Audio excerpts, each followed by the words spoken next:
ఒకప్పుడు అతడు ప్రజలకు హీరో. తమ కష్టాలను తీర్చే వీరుడొచ్చాడని ప్రజలు భావించారు. అతడు వీరుడు కాదు, ఆరంభ సూర్యుడని ప్రజలకు ఆ తర్వాత అర్థమైంది. అతన్ని ఇప్పుడు ప్రజలు చీదరించుకుంటున్నారు. అతడిపై మిత్రపక్షాలు అవిశ్వాసానికి సిద్ధమవుతున్నాయి. అతడు తీసుకున్న ఒంటెద్దు పోకడలు నిండా ముంచాయి. పోయి మోడీతో పెట్టుకుని అంతర్జాతీయంగా పరువు పోగొట్టుకున్నాడు. పదవి నుంచి దిగిపోమని సొంత పార్టీ నేతలు బెదిరిస్తున్నారు. దీంతో ఆ హీరో రాజీనామాకు సిద్ధమవుతున్నాడు. అవిశ్వాసంతో దించేయడానికి ముందే పరువు నిలుపుకోవాలని యత్నిస్తున్నారు. ఇంతకు ఎవరా హీరో? ఎందుకు జీరోగా మారాడు? రాజీనామా చేయాల్సిన గత్యంతరం ఎందుకు ఏర్పడింది? Watch the story. భారత్తో వైరం ట్రూడో కొంపముంచిందా? స్ట్రాంగ్ హీరోను సొంత పార్టీ ఎంపీలే బెదిరిస్తున్నారా? కెనడా ప్రధానికి ట్రూడో రాజీనామా తప్పదా? 2011 కెనడా సార్వత్రిక ఎన్నికల్లో లిబరల్ పార్టీ ఘోరమైన ఓటమిని చవిచూసింది. 308 పార్లమెంటు స్థానాల్లో కేవలం 33 స్థానాలకు పరిమితమైంది. దాదాపు ఆ పార్టీ చచ్చినంత పనైంది. ఆ సమయంలో లిబర్ పార్టీ పగ్గాలు చేపట్టేందుకు ఎవరూ ముందుకు రాలేదు. కానీ మాజీ ప్రధాని పియరీ ట్రూడో కుమారుడు జస్టిన్ ట్రూడో ముందుకొచ్చాడు. అప్పటికీ అతడి వయస్సు 36 ఏళ్లు. అప్పట్లో యంగ్ అండ్ డైనమిక్ లీడర్గా ట్రూడోకు పేరొచ్చింది. అతడు సొంత ఇమేజ్తో పార్టీని పునర్నిర్మించాడు. అన్ని వర్గాల నాయకుడిగా, అత్యంత ప్రగతిశీల నేతగా, చైతన్యవంతుడిగా ప్రజల్లో ట్రూడో గుర్తింపు పొందాడు. 2015 ఎన్నికల్లో ట్రూడో ప్లాన్ వర్కౌట్ అయింది. లిబరల్ పార్టీ ఎన్నికల్లో 184 సీట్లను దక్కించుకుని సునామీ సృష్టించింది. లిబరల్ పార్టీ సాధించిన ఘన విజయాల్లో ఒకటిగా నిలిచింది. అది 2015వ సంవత్సరం. ట్రూడో అధికారంలోకి వచ్చిన కొన్ని వారాలకే ప్రపంచ వార్తల్లో నిలిచాడు. అందుకు కారణం కేబినెట్లో 15 మంది పురుషులకు, 15 మహిళలకు స్థానం కల్పించి రికార్డు సృష్టించాడు. వారంతా 50 ఏళ్లలోపే వారే కావటం విశేషం. అప్పట్లో మధ్యతరగతి ప్రజలకు పన్నుల మినహాయింపును ట్రూడో ప్రకటించాడు. ధనిక కెనడియన్లకు మాత్రమే పన్నులను విధించాడు. అడవుల సంరక్షణ, గ్రీన్ ఎనర్జీ గురించి నినదించాడు. ప్రాథమికంగా చెప్పాలంటే కెనడియన్లకు ప్రియమైన సామాజిక కార్యకర్త. ట్రూడో ఉద్దేశాలు మంచివే కావచ్చు, కానీ సామాజిక కార్యకర్తలా ఉంటే కడుపు నింపదు. అదే 2020లో కరోనా మహమ్మారి విజృంభించింది. ఇది ట్రూడో ప్రభుత్వానికి భారీ కుదుపులాంటిదే. కరోనా కారణంగా దేశవ్యాప్తంగా ట్రూడో లాక్డౌన్ విధించాడు.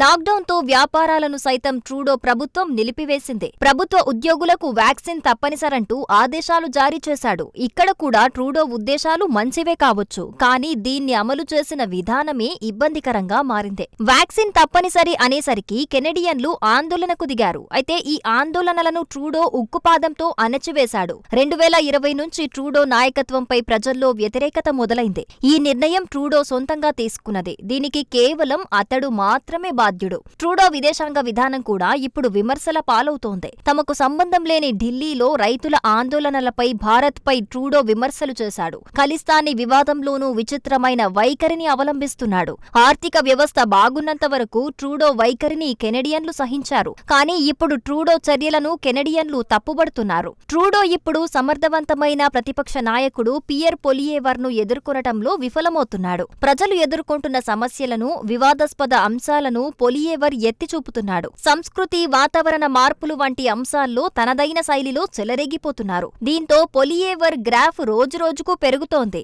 కానీ ఈ పరిస్థితి లిబరల్ పార్టీలో కనిపించటం లేదు. ట్రూడో చెప్పిందే వేదం, చేసిందే శాసనమన్నట్టుగా మారింది. ట్రూడో పాపులర్ అయితే లిబరల్ పార్టీ గెలుస్తుంది. ట్రూడో అప్రతిష్ట పాలైతే ఆ పార్టీ ఓడిపోతుంది. ఇక ట్రూడో చేసిన మరో మిస్టేక్ ఖలిస్తానీలకు మద్దతిచ్చి భారత్తో వైరం పెట్టుకోవడమే. 2023లో G20 సమావేశాలకు ఢిల్లీలో ట్రూడో వచ్చాడు. అప్పటి నుంచి భారత్తో దౌత్య యుద్ధానికి ట్రూడో దిగాడు. ఖలిస్తానీ ఓట్ల కోసం దిగజారుడు రాజకీయాలకు పాల్పడ్డాడు. అప్పటికే మొదలైన ట్రూడో ప్రతిష్ట పతనాన్ని భారత్తో వైరం మరింత దిగజార్చింది. 2023 సెప్టెంబర్లో ఖలిస్తానీ వేర్పాటువాది హర్దీప్ సింగ్ నిజ్జర్ హత్య కేసులో భారత్ హస్తముందంటూ ఆరోపణలు గుప్పించాడు. ట్రూడో అక్కడితో ఆగలేదు. భారత్పై మరిన్ని విమర్శలు గుప్పిస్తూ మాటల యుద్ధానికి దిగాడు. కెనడియన్ గడ్డపై కెనడియన్లను భారత్ ఏజెంట్లు హతమార్చారంటూ ఆరోపించాడు. నిజ్జర్ హత్య కేసులో వాస్తవాలను తెలుసుకోవటానికి భారత్ సహకరించారు. ఉపసంహరించాలని డిమాండ్ చేశాడు. నిజ్జర్ హత్య కేసు ఆధారాలను చూపాలని భారత్ పదే పదే కోరింది. కానీ ట్రూడో మాత్రం పట్టించుకోలేదు. ఈ విషయం భారత్పై విమర్శలకు ఆధారాలు చూపాలని న్యూజిలాండ్ డిప్యూటీ ప్రధానమంత్రి విన్స్టన్ పీటర్స్ డిమాండ్ చేశారు. కేసు ఎక్కడుంది, ఆధారాలేవి, ఇప్పటివరకు కేసులో ఎలాంటి పురోగతుంది వంటి ప్రశ్నల వర్షాన్ని పీటర్స్ కురిపించాడు. ట్రూడో విమర్శలపై భారత్ ఘాటుగానే స్పందించింది. అంతర్జాతీయంగా ట్రూడో కుట్ర రాజకీయాలు బయటపడ్డాయి. దీంతో కెనడా ప్రధాని మరింత బలహీనంగా మారాడు. భారత వ్యతిరేక శక్తులు, దేశాన్ని ముక్కలు చేయాలన్న వ్యక్తులకు ట్రూడో మద్దతిస్తున్నారంటూ భారత్ విమర్శించింది. వేర్పాటువాద శక్తులపై చర్యలు తీసుకోవాలని భారత్ కోరినా ట్రూడో పట్టించుకోలేదని ఢిల్లీ విమర్శించింది. ఒకవైపు ట్రూడో పొలిటికల్ గ్రాఫ్ రోజురోజుకు పడిపోతోంది. దీంతో ట్రూడోకు కీలక భాగస్వామి జగ్మిత్ సింగ్ తన పార్టీ న్యూ డెమోక్రటిక్ ఎన్డీపీ మద్దతును ఉపసంహరించుకున్నాడు.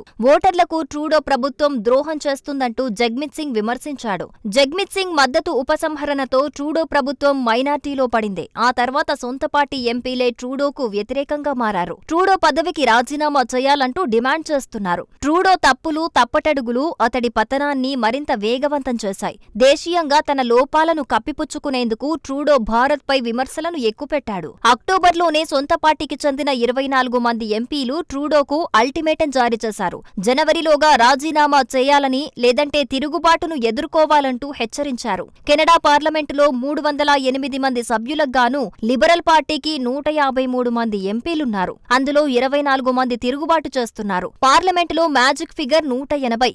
ఇప్పటికే ట్రూడో ప్రభుత్వం మైనార్టీలో ఉంది. ఇప్పుడు సొంత పార్టీ ఎంపీలు తిరుగుబాటు చేస్తే ప్రభుత్వం పడిపోతుంది. ట్రూడో పరిస్థితి తారుమారైంది. దీనికి కారణం సింపుల్ గా చెప్పాలంటే ట్రూడో కెనడాను నేలమీదికి తీసుకొచ్చాడు. కెనడాలో జీవన వ్యయం భారీగా పెరిగిపోయింది. వలస విధానం ధ్వంసమైంది. ఉద్యోగాలు కరువయ్యాయి. ఈ ఏడాది ఆగస్టులో కెనడాలో నిరుద్యోగ రేటు 6.6% చేరుకుంది. కరోనా లాక్డౌన్ మినహాయిస్తే ఈ నిరుద్యోగ రేటు 7 ఏళ్ల తర్వాత భారీగా పెరిగింది. దీంతో సహజంగానే ప్రజలు ట్రూడోను వ్యతిరేకిస్తున్నారు. ట్రూడో పాలనపై తాజా సర్వేలను చూడండి. ట్రూడోకు చెందిన లిబరల్ పార్టీకి కేవలం 23.2% మంది ఓటర్లు మాత్రమే మద్దతు పలుకుతున్నారు. అదే సమయంలో ప్రతిపక్షం ఎలా ఉందో చూడండి. పియర్ పొలియేవర్ నాయకత్వం వహిస్తున్న కన్జర్వేటివ్ పార్టీకి 42.4% మంది ఓటర్లు మద్దతిస్తున్నారు. సో అధికార పార్టీ కంటే ప్రతిపక్షం 20 పాయింట్ల లీడ్లో ఉంది.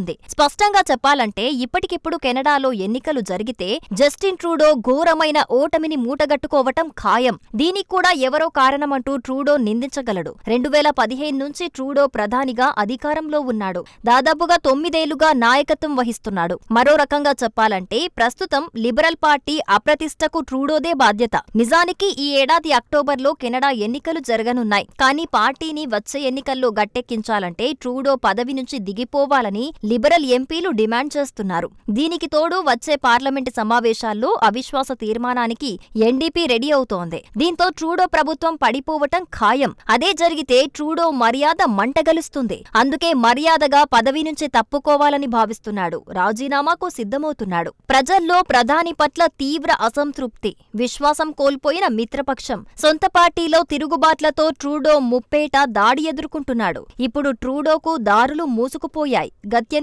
లేని పరిస్థితి నెలకొంది. ట్రూడో రాజీనామా మినహా మరో మార్గం లేకుండా పోయింది. దీంతో అవమానంతో ట్రూడో పదవీకాలానికి ముందే రాజీనామా చేయాల్సొస్తోంది.